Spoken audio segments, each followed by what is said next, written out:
All right, hello and welcome to the video. Once again, my name is Wade Smith, and I am presently, medically disabled due to a combination of severe type 2 diabetes and also having had in the past several recent years a number of mini strokes or TIA events.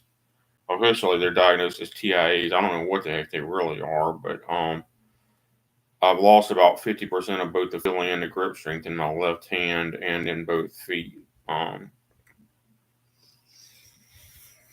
Uh, Before all of this happened, and half a lifetime ago, when I was 20 years old, and then later whenever I was 36 years old, most importantly, I guess, I trained in Isshinryu karate, and for 6 years total. Whenever I was 12 years old through 13 years old, and then again from 16 years old to 20 years old. So about 6 years total in Isshinryu karate, and then about a year and a half total in Gracie Brazilian Jiu Jitsu at Gracie United just up the street in Hammond and Ponchatoula, Louisiana. So that was in 2016, the Gracie United thing. And I found that 16 years out of practice, and I am not lying to you, and I have no good reason to lie to you, but I was 16 years out of practice from full time martial arts. And the very first day in the Gracie United dojo, I tapped out the professional fighters in there, both of them.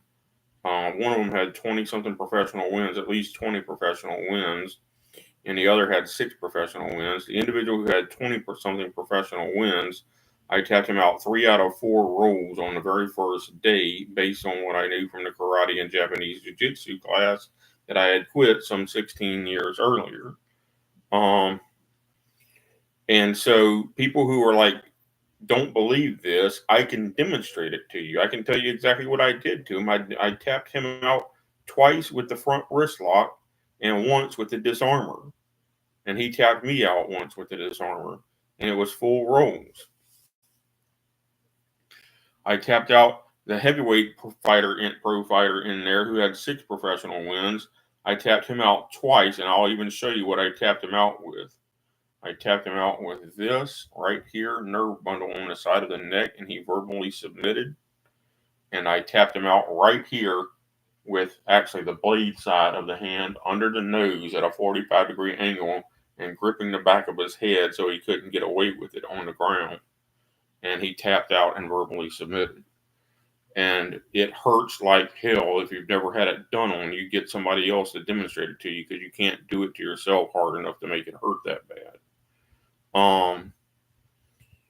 But the point of this, I think somebody's watching me right now. If you are, that's fine. But anyway, so I don't like I train because the answer is I don't train. I'm too damn sick to train anymore. But I would like to train someone else in both the jiu-jitsu and Gracie jiu-jitsu that I do know, which you can get the Gracie jiu-jitsu at the Gracie United dojo.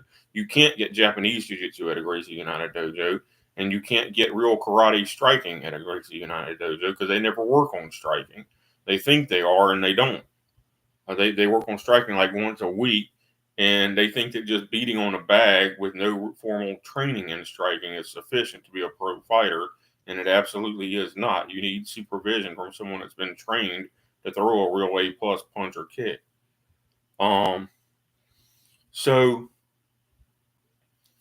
But Raphael permitted me to wear a brown belt in his class, even though I was not yet a Gracie brown belt, because he knew that I was different but equal to his own brown belts and black belts. Just from the description of who had been my trainer, he already knew that. And it turned out that, yes, I was equivalent to but different than his own brown belts and black belts. And like I said, 2 of them were pro fighters at the time. There was a 3rd pro fighter in there whose name I don't remember at all, because he never even told me his name the last time I joined. And that's kind of strange, I know, but that's just the way it worked. But so, what are you going to say? I know several dozen, well, actually, I know over 50 by name that I still know the formal name of Japanese Jiu-Jitsu submissions, but I actually know more like 200 Japanese Jiu-Jitsu submission variations. All right. I just don't remember the name of every one of them at this point, this much later in my life. And I know whatever it is, all 30 something Gracie Jiu Jitsu submissions, and there's some overlap between that and Japanese Jiu Jitsu, but they don't all teach everything that's in one another. And then you got roughly 800 total techniques in Gracie Jiu Jitsu that involve things like shrimping or being in different types of guards. And so those are your techniques that aren't really submissions, but are important for setting up those submissions. But why would I lie about this? Let me show you something.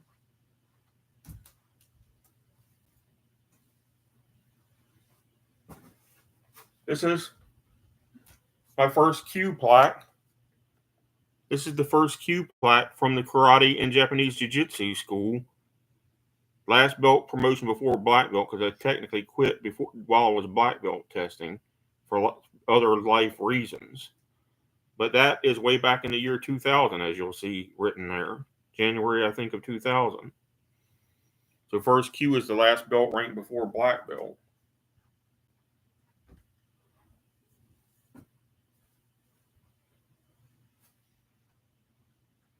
At any rate, the only reason I kept failing the black belt test in the karate class is I suck at kata. I suck at memorizing long sequences of 50 and 100 moves, especially when they overlap one another. And by then, you've got 8 unarmed katas and 8 armed katas, and they overlap one another in some ways, especially that kata, because it's basically a hodgepodge of all the other katas. And I couldn't memorize it. But my real fighting skill level was several belt ranks higher than what my kata belt level was. And so that's the only reason I'm not, a black belt or second degree black belt by now, because I should have passed the black belt test if not for failing the kata portion of the test. All right, so I think I've explained this.